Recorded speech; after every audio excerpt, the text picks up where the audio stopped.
Hey class, this week's discussion post prompts us to discuss chapter 6 and about the spiritual person and how it's helped us become more aware of different religious and spiritual paths. Um, and what do we need to be more aware of your own values, beliefs, and biases concerning religion and spirituality? So, the first thing that caught my attention in this chapter was the book states, um, as tempting as it is to make oversearching statements based on statistics concerning belief in God and religious identification. For example, the U.S. population is highly religious. Um, we must be cautious in drawing specific conclusions because the picture changes depending on the individual.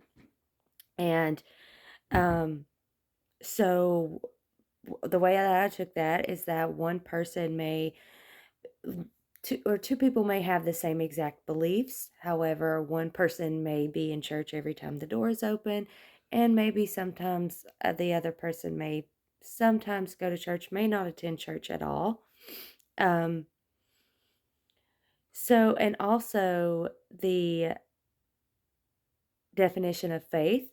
So, faith is broader than the religious faith, creed, or belief. It can be fact, be expressed even by people who do not believe in God or a higher power.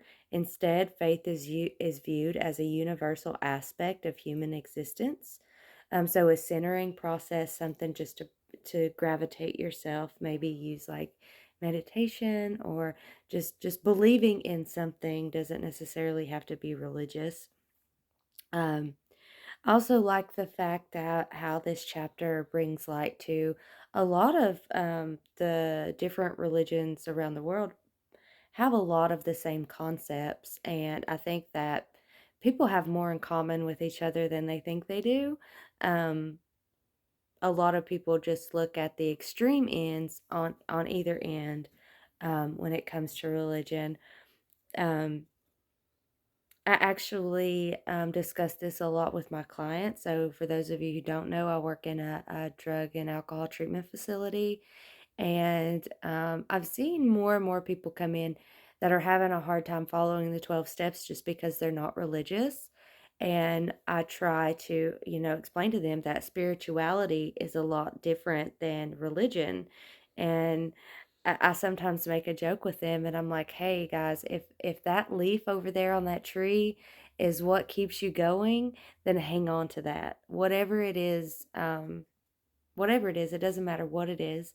And you can take from the 12 steps and you can take from all these different things and you can make it your own. And so I really like talking with people from different spiritualities and religions and just learning about them. I really enjoyed this chapter. I did want to end with something that I seen on Family Guy, which is really funny. Um, so those of you who don't watch Family Guy, some of you may, but Lois walked in to sit down and talk with Meg because she was having issues with people from different religions, and she walked in, and this was really opened my eyes because this was probably 15 years ago when I saw this.